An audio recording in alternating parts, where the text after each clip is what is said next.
BMW Motorcycle Owners of America present the Short Wheelbase Podcast. With members in all 50 states, Canada, and across the globe, the BMW MOA invites you to ride inspired. Learn more about membership benefits, including roadside assistance, tire hazard protection, and more at bmwmoa.org. The Short Wheelbase Podcast is also brought to you by Boxer 2 Valve, supplier of quality OEM and aftermarket parts and specialty tools, and by Air Support BMW, offering premium driveline rebuilding and performance enhancements for your air-cooled BMW. Hello, everyone. Welcome to episode 31 on October 31st, Halloween. Darren, how are you? Nick, you've trimmed down a little bit since I've seen you last. Yeah. I've been on a bit of a diet lately. That Ozempic, it really works. It Ozempic, does. Shredded wheat, and lemon juice might be causing some of my complexion issues that I'm having as well. Wow. Yeah. Well, you're going to gain maybe a little bit of horsepower next time you ride. That weight ratio is going to go down a bit too. Yeah, the power to weight ratio should be much better now. It's Halloween, folks. And we're having some fun. We brought Darren back from the dead.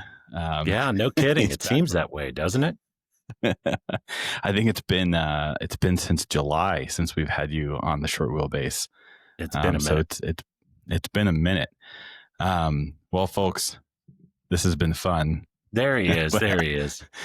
But we can't go through the whole episode like this, so bear with me here while I make a little bit of an adjustment. You might hear some banging and some clanging as I was good. Well done, Nick. I appreciate the effort you took there.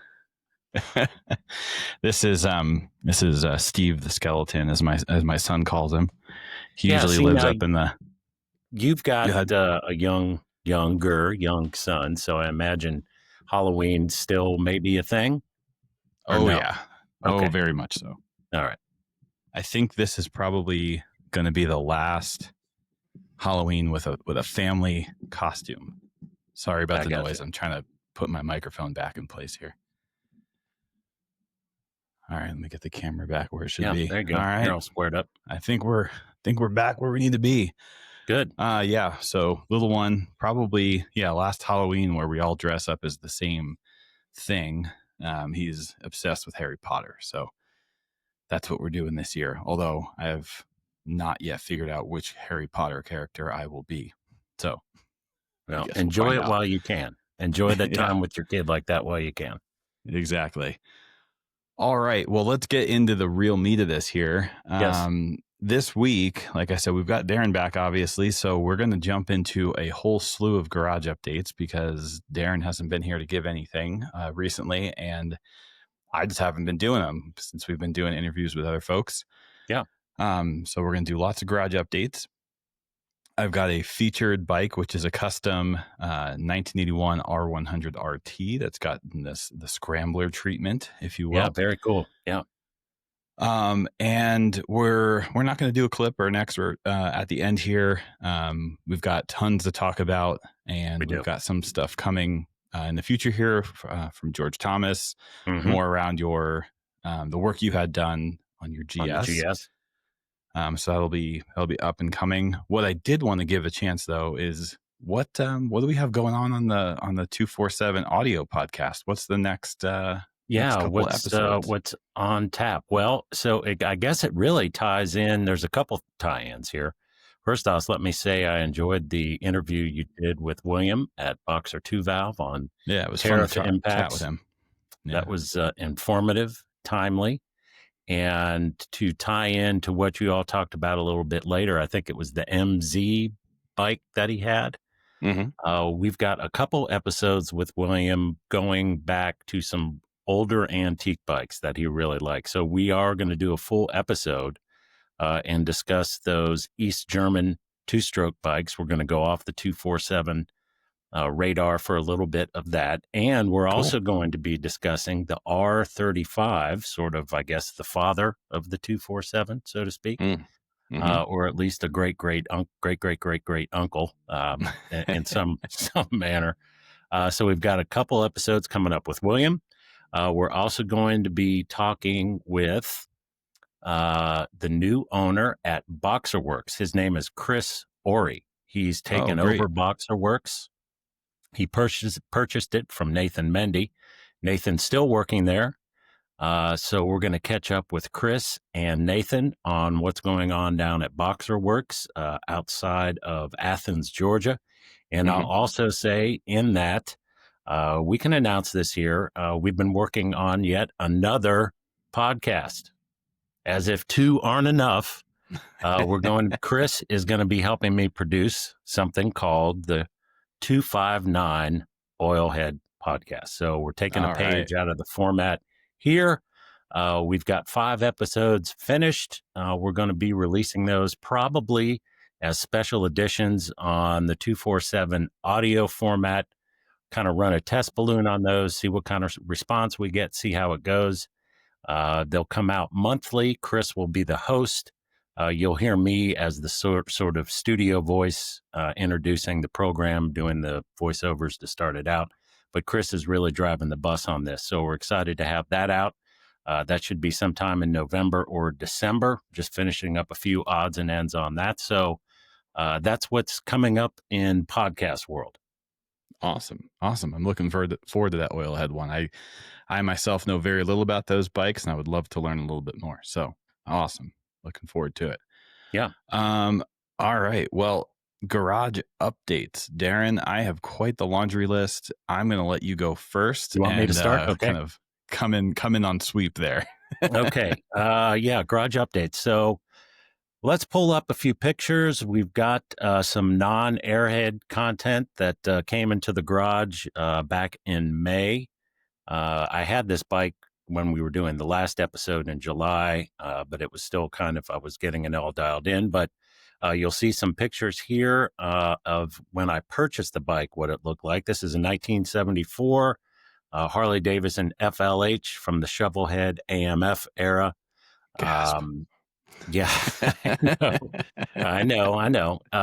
So there's a few pictures here. You can see when I purchased it, it was real nice shape, original paint.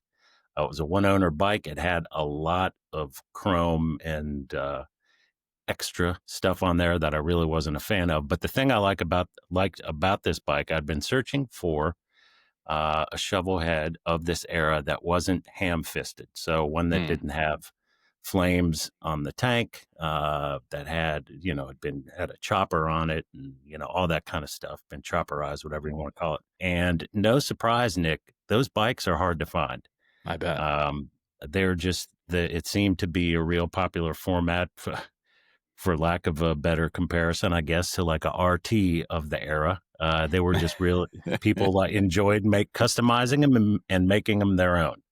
Right. So anyway, I found this one, and it fits nicely into the sort of 70s motorcycle collection I have. So I'm a fan of that era, that style, the paint colors, that sort of vintage. It's not antique where you're, like on a R35 having to ride with, really old antiquated technology.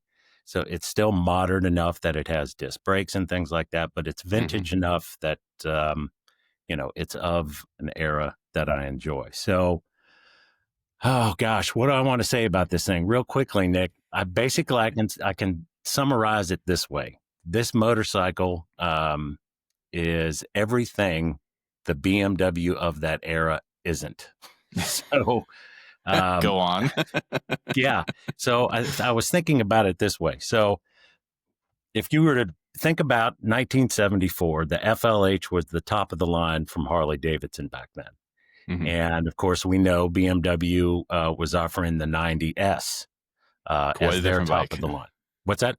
Quite a different bike. Oh, gosh, night and day. And I guess if you wanted a full touring machine BMW, you would have purchased some saddlebags and put a Vetter fairing on it. Lufmeister, I don't think had come out yet from BMW.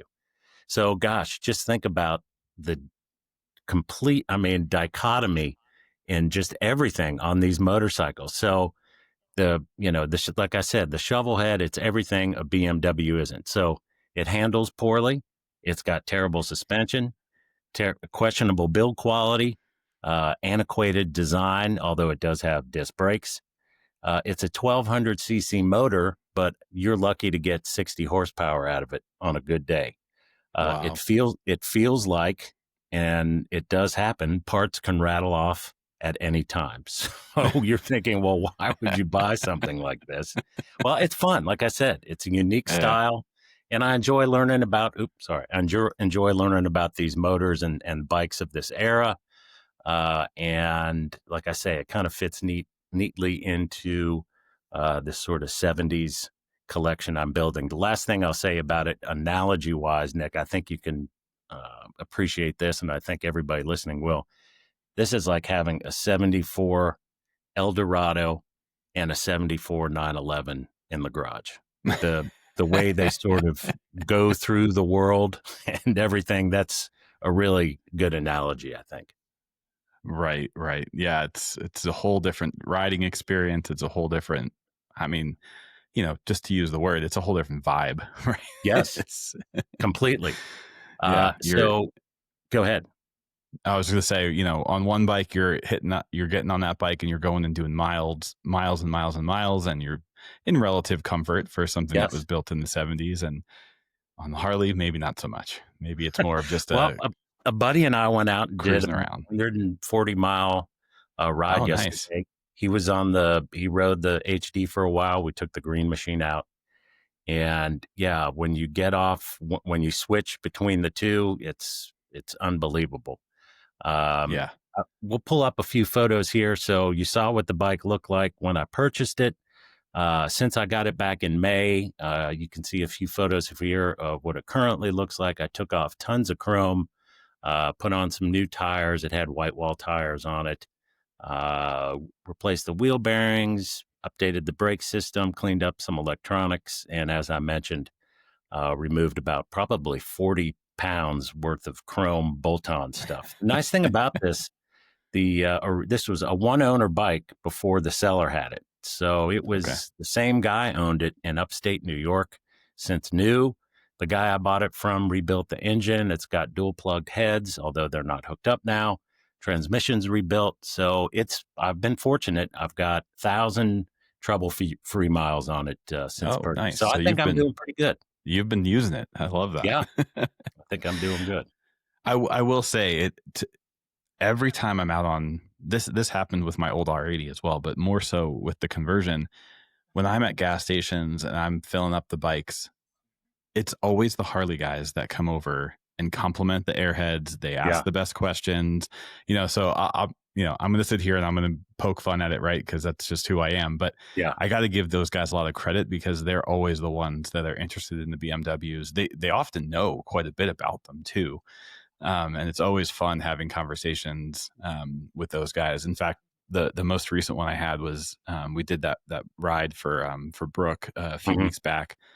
Stopped for gas on the way home, and a guy comes over to me. He's telling me he only owns vintage Harleys, and I was like, oh yeah, what years? Oh, early 90s.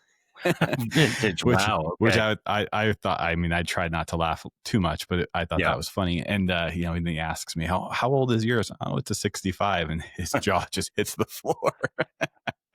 And then he goes, oh, so you're just out for like a short little ride. And I'm like, actually, this will be about 350 miles by the time I'm done today. And he, again, jaw to the floor. Yeah. But I do appreciate them. They always come up and have great things to say. And, I do appreciate any kind of old vintage bike. So I'm stoked that you got this one.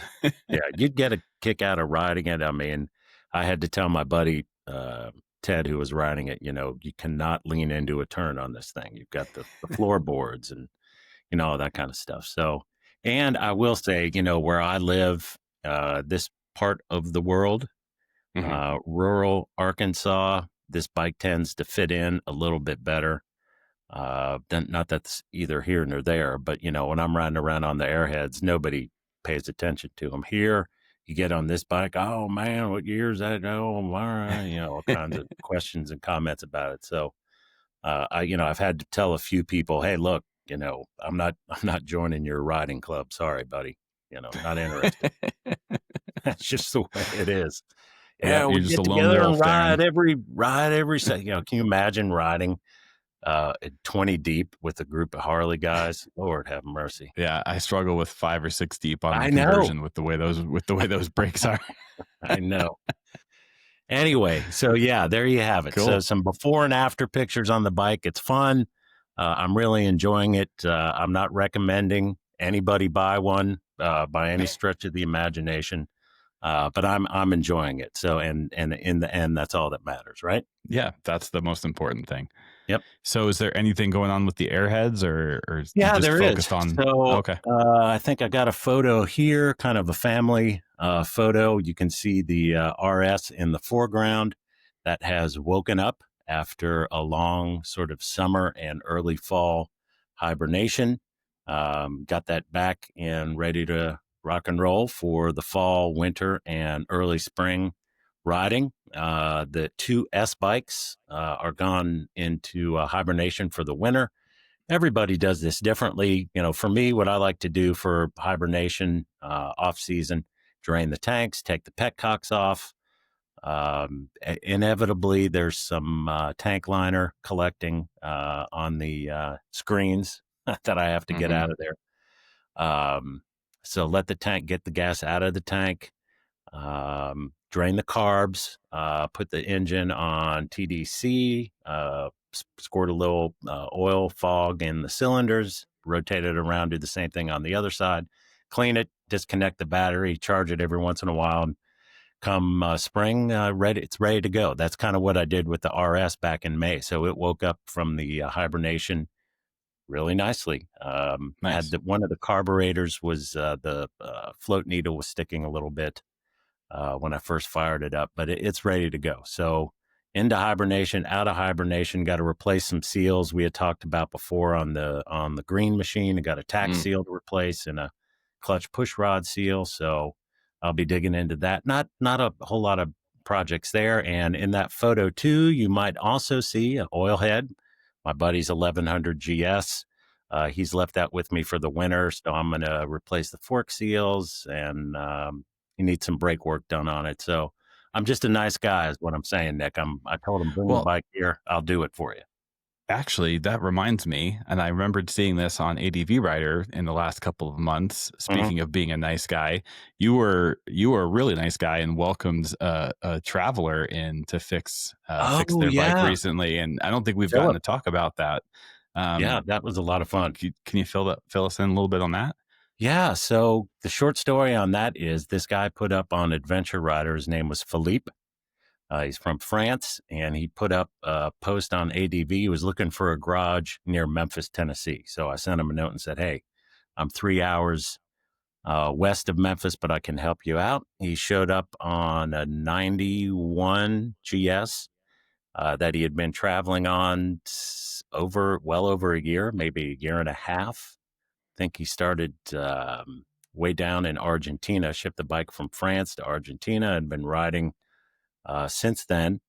He came into the shop, had to replace a U-joint on his drive shaft, couple other gaskets here and there. There was a cylinder head gasket he needed replaced between the cylinder head and the valve and the actual head, or the jug and the cylinder head, whatever I'm trying to say. And a couple other things, tune up, oil change, and stuff like that. So it was fun. He stayed for a couple days, camped out in the garage. He was really beside himself. How would I find a place like this in the middle of nowhere, Arkansas? Well, you put up a post on ADV, you never know what you're going to find. And I think that's true for just motorcycle traveling in general. I've had over the years done some long trips, broke down, and ended up at just some amazing private BMW shops or private BMW enthusiasts who have shops. And that's really what makes the memories of those trips sometimes is the breakdowns or the repairs and what ends up coming out of those. So that was a ton of fun. Super cool. Yeah, I'm glad you mentioned your buddy's bike being there because it made me think about that. And he ended up going up to see George up at Air Support because he was going to Toronto, and then back down through the States. He had some other work. He asked me, is there anybody in Atlanta? I said, not in Atlanta, but if you go a little further, you'll find Chris and Nathan at Boxerworks. So I think it's safe to say he had a really nice Airhead experience here this side of the Mississippi and up in Canada. Nice. That's awesome. Yep. Cool. Well, you've had a good bit of stuff going on in the garage. It's been good. Yeah. And I'm looking forward to I like the winter months. The riding slows down, but it's a time to catch up on projects and maintenance and things like that. So thankfully I hadn't had to do a whole bunch of wrenching this summer and fall, but I'm ready to dig into it. Good. Yeah, similar for me. The summer has been pretty wrench free on the bikes. Just been really riding the conversion and enjoying it. But yeah, I am too transitioning, so I'll just kind of roll through what I've got going on, which is quite a bit. And it escalated more than I was really planning. We see it in the background there, don't we? Oh yeah, I guess I should probably just say that right away, huh? Well, yeah, you can see it. I bought a sidecar. I don't know how the camera angles are looking here, but the sidecar body is currently on sawhorses.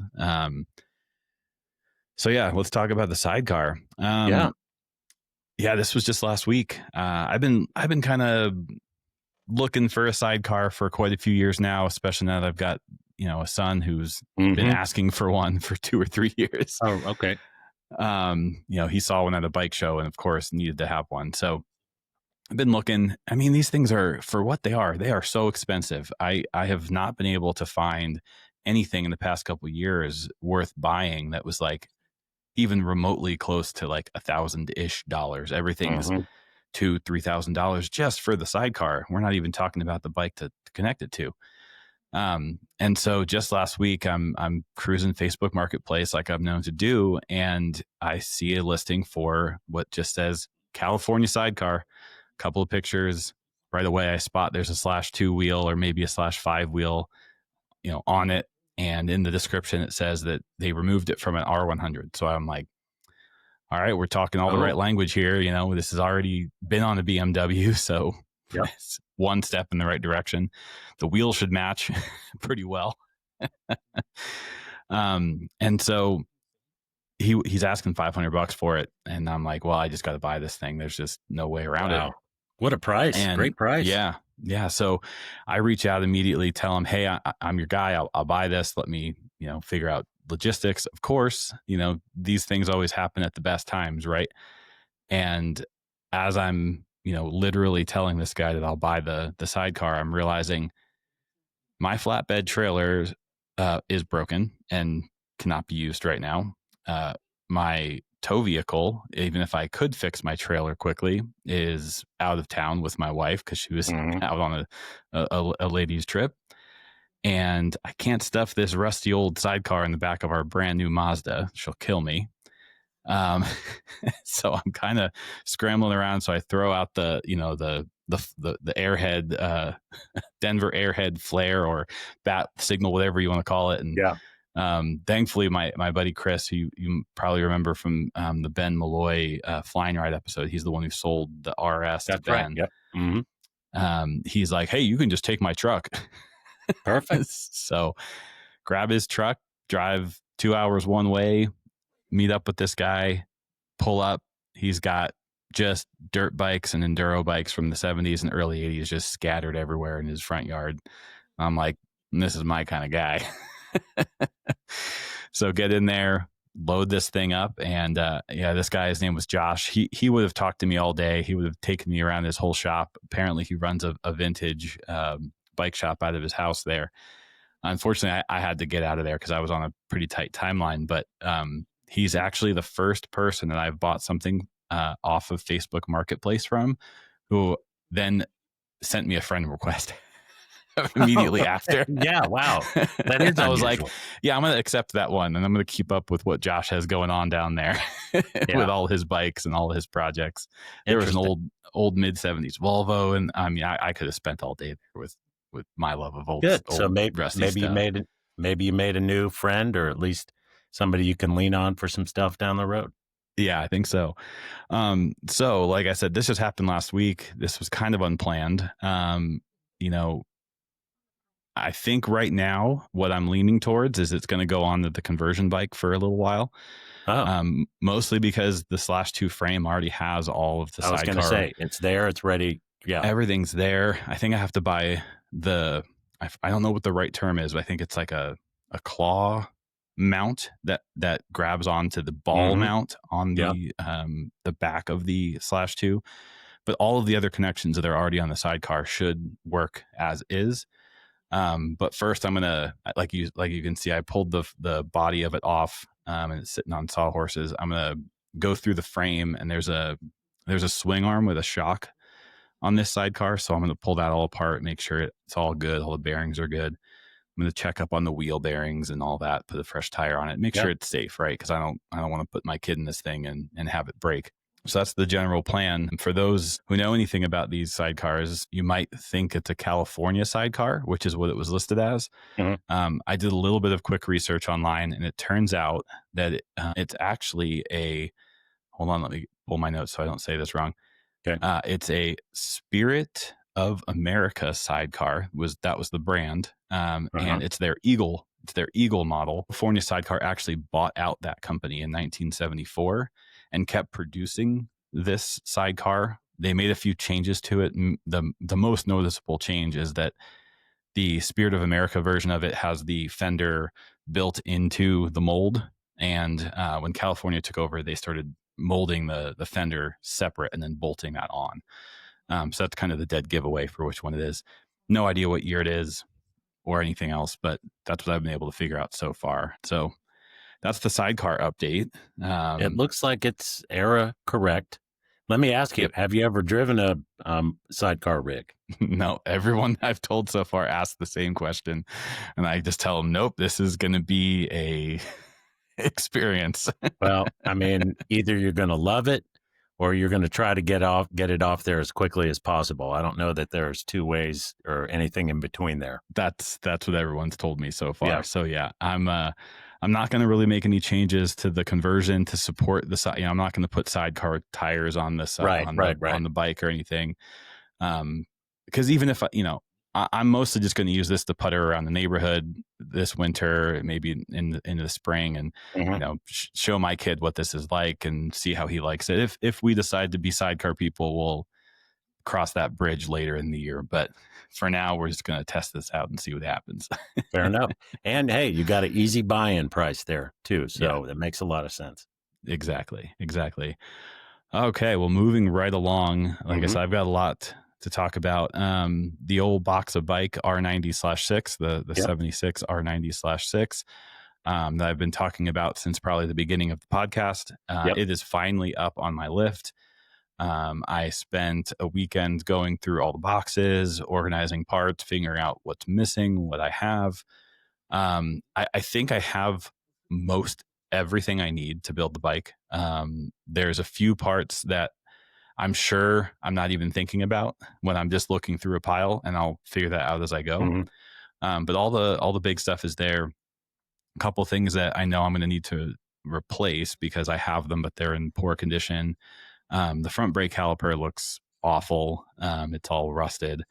You could probably restore it, but I've kind of talked myself into trying out the R90X upgrade. Oh, yes. Matt Cooper. Who actually, I just listened to your episode, the first half of your 2 episodes. Just listened to that yesterday. So that's the plan for the brakes. Good. The handlebar controls are pretty rough looking. I'm going to try to, I might try to rescue them. Maybe not. We'll see what happens. And a little show and tell here. Yeah. I believe that this is the front axle. I don't think I have a rear axle to compare it to, and I forget what the lengths of both of them are. So I'm going off of a visual reference here. I believe that this is the front axle, and I don't know if you can see the shape that it's in. It's bent. It's quite bent.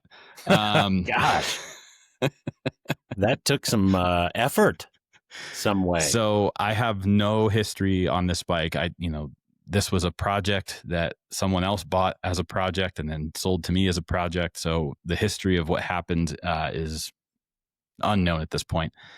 I don't see anything wrong with the frame visually. I don't see any gussets wrinkled or anything that's telling me that the frame is bad. I'm going to take measurements and try to determine if there's anything wrong with the frame. I don't think there is. That you never said, know. That you said, never know. Right. You never know. And some evidence that it might be a problem is when I bought all of this, it came with a second frame. Okay. Well, so whoever was doing this project initially might have been planning on replacing the frame. So I'll take some measurements. I'd like to keep that frame with the engine so the numbers can match. Additionally, and this kind of goes into the whole sidecar thing again, the other frame that came with it, when I pulled it down from the loft to do all the organization, I realized that someone's welded sidecar gussets and mounts into that frame already. Yeah, see, that's where I thought where you were going with the sidecar was going to be on the bike and I mean, maybe that's where this is going to end up. We're going to take measurements and we're going to see what this is all about. And if the frame's bent, it really won't matter with the sidecar on it anyway. It's going to handle terribly.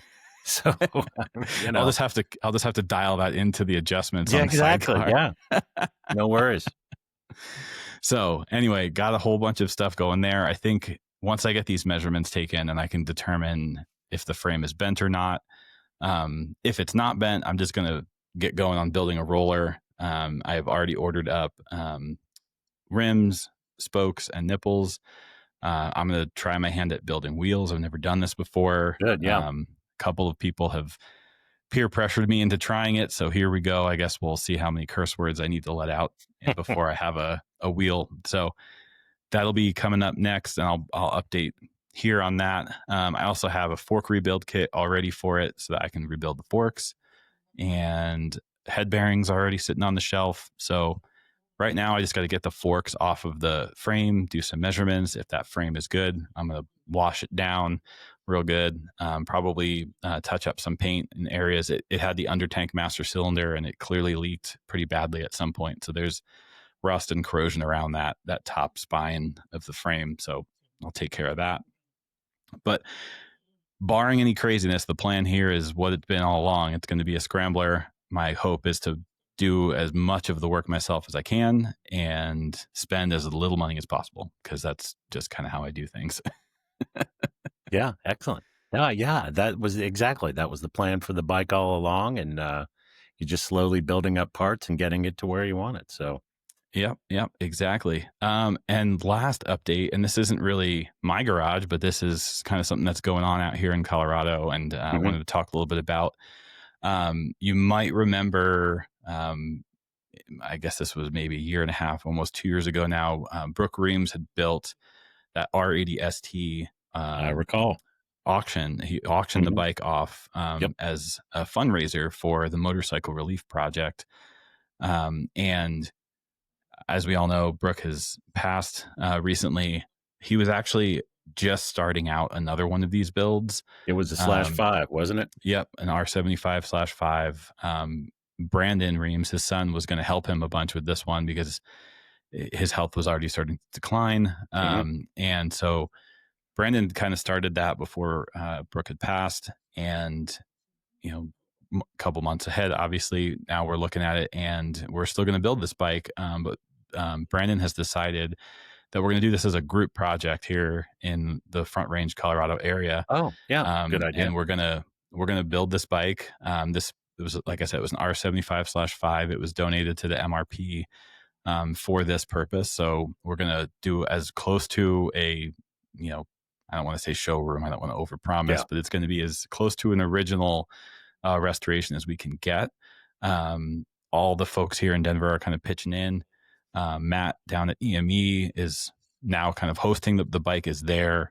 We'll be working on it there every week, and he's donating parts to the cause so that we can get it done. I'll be there probably every other week or so. So I'm going to be taking pictures, taking videos, sharing that on my Instagram. Good. I know Brandon's going to be doing the same on his socials as well. So just keep an eye out for that. Super excited to ranch on a bike with some other people. I've actually Never done that. It's usually Yeah, just great me by idea. myself in the garage. Great idea. Community build. Yeah, Um, yeah. yeah, and everybody has different thoughts about that. I think I've mentioned this before. I went to a tech day a couple years ago and tried to do something, and it was really difficult for me. Just with all the people there.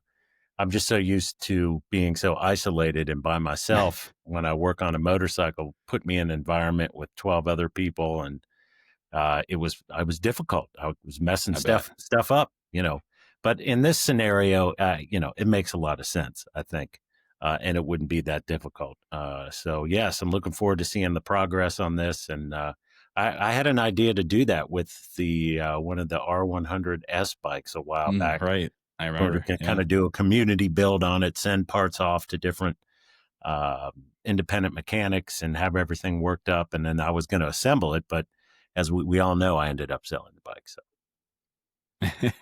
Well, it got assembled anyway, at it least. did, yes. And Yep. Yep. our boy Chuck Pryor, who I'm been efforting to visit with him about that bike, he'll be on an episode here soon. We just hadn't been able to Cool. cross paths. Right on. So yeah, we'll keep you updated on the Motorcycle Relief Project bike.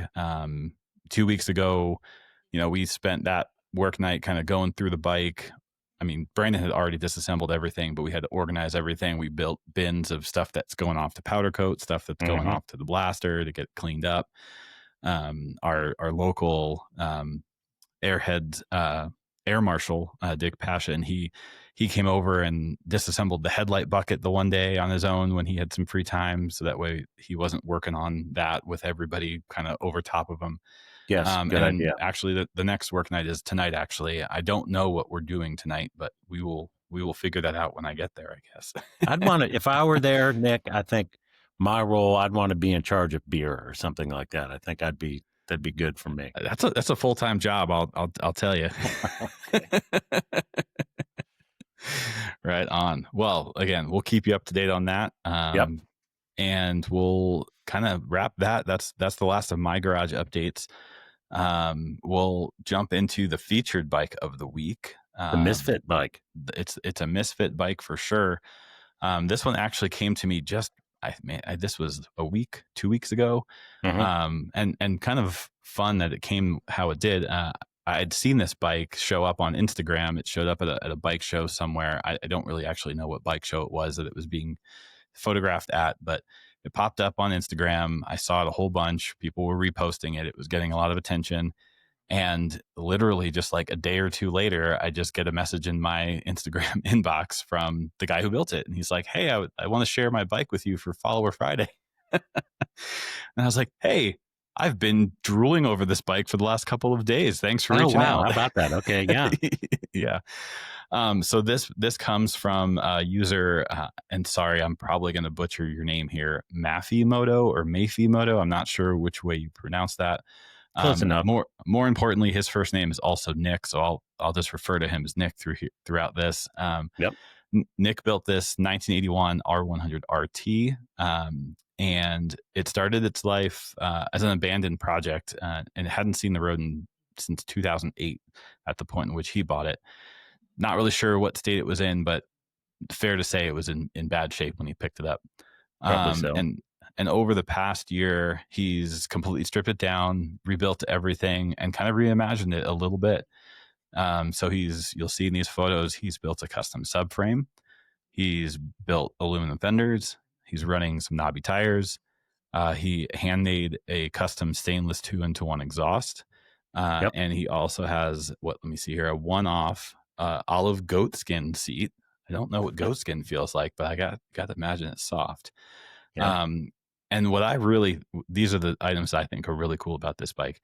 Okay. He 3D printed a custom headlight shroud that wraps the fork legs. Yeah. Let me jump in. Yeah. Let's talk this about was that. This was on my notes. Probably my favorite design element he did. He sort of kept the fork ears. Yeah. And, as it is, everybody, when they do these kind of bikes, you got to change the headlight. I maybe it's a law if you're doing a bike like this, the headlight has to be changed. And usually it looks kind of silly. But this was a nice integration using this kind of stock setup, but still giving it a new visual appearance. Yeah, it looks really, really cool. And it's It does. amazing where 3D printing has come. I could wax poetic about this for hours with Sure. all the things I've seen people doing in race cars and all that, but Yep. that's for another day. The other two things I thought were really, really cool about this bike is the aluminum battery box, and really the thing I love is the brake pedal, because Yeah, I saw that. what I've seen so many times on these scrambler bikes, and you can call me on this when I build my scrambler bike and I haven't figured out a solution myself, is people running the stock brake pedal with the big low hanging hoop to accommodate the regular exhaust pipes. And Yep. I mean, I get why it's there, but if you're going to put a different kind of exhaust on it, come up with a solution, guys, please. And he did. And this one is great. This one looks amazing. So big kudos on that one. Couple other last things here. He's got the EME R21 box running all the electronics, and he kept the original tank and the imperfections and everything about the original tank as a nod to, and maybe I'm going to pronounce this wrong as well, wabi sabi, which is I believe, if I remember correctly, that's like the Japanese concept of like keeping things original but refreshing them. It goes, if I remember correctly, it's like if you break a plate, they'll pour gold in the crack and form the plate back together again rather than just throwing the plate away. And it kind of tells the story and history of the plate. Mm-hmm. And I think that's kind of what he was going for here, because he says that he referenced Japanese builders quite a bit for inspiration on this one. That's the breakdown of the bike itself. Folks, you can see in the photos, it's a pretty amazing build. I personally love that he kept the original tank, whether that was for Japanese influence or not. I've never painted a tank on any of my bikes. I've never pulled a dent out of a tank on any of my bikes. I love the patina and all of that. So I think this is a great bike. Darren, I know you want to jump in too. So yeah, no, I'll just jump off what you were saying about the tank. It looks great. He's got some, is it German und V? So I can't really read it. The photo's a little bit small, whatever he painted on there. But yeah, nice patina tank, which really sort of sets the bike off. I mean, visually, that's the first thing your eyes go to. Yeah. On a bike is the tank. So if you get that wrong, well, where do you go from there? Right. Let's see. And I think he even kept the original badges, the original BMW they're badges. yellow. And they have that yellow. I love that look. That's a great look.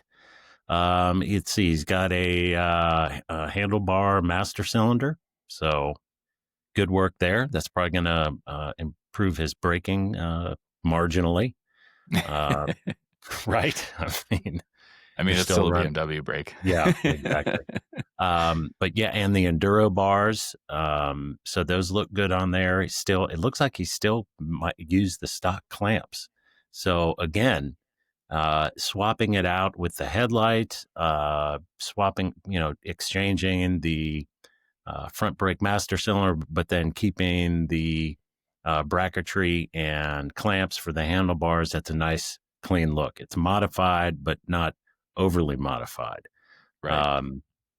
I do this. The solo seat looks great. Whatever kind of animal they used, it's padded and it looks comfortable. A lot of times you'll see these conversions where they basically got a 2x4 with a 1/2-inch piece of foam on there. Right. This looks like it's comfortable. Yeah. It looks usable. It looks like a usable bike. Yeah. It does. It looks totally usable. I think it would kind of have a GS sort of feel to it. When I say GS, I mean like a R80 GS kind of feel with the wider handlebars, a lot lighter weight. Is it interesting? I guess just out of necessity, you keep the snowflake wheels on there. I really didn't notice them at first that they were still snowflakes.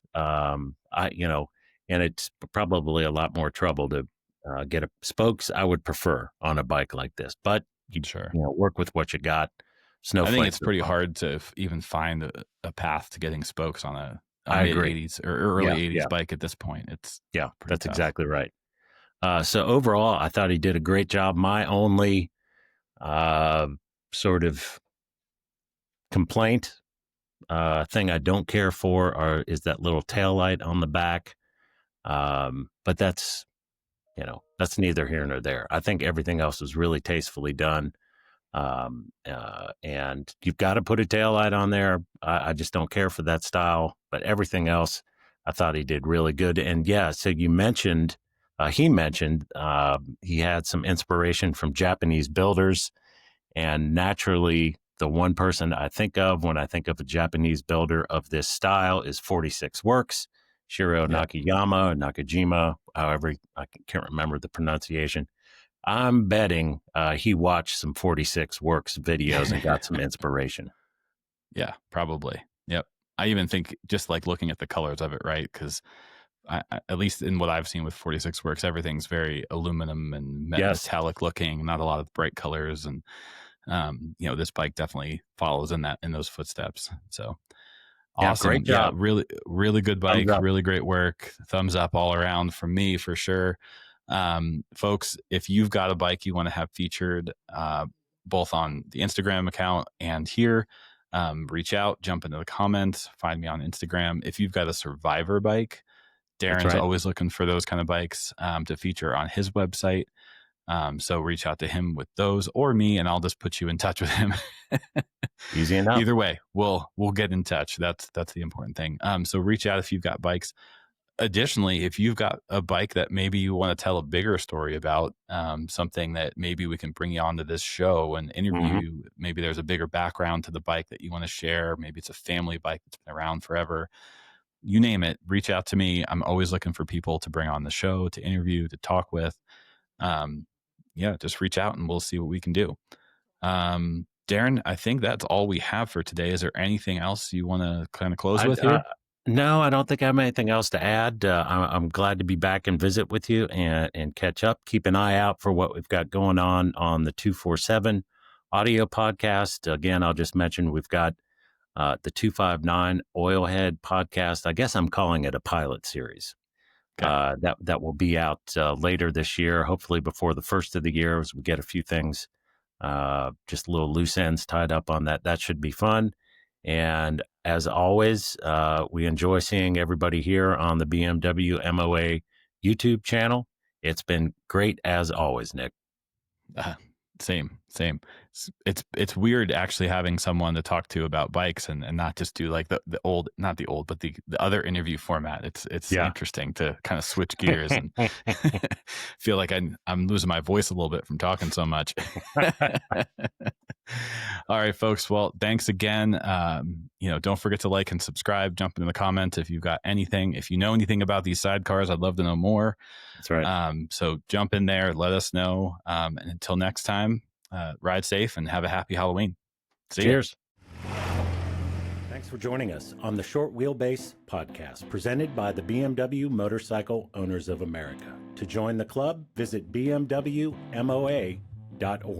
You can find full-length episodes of the excerpts heard here on the Airhead 247 podcast. The Short Wheelbase Podcast is produced and edited by Nick Malozzi. Audio segments by Jeff Glover. You can check in with Nick at Airhead Misfits on Instagram.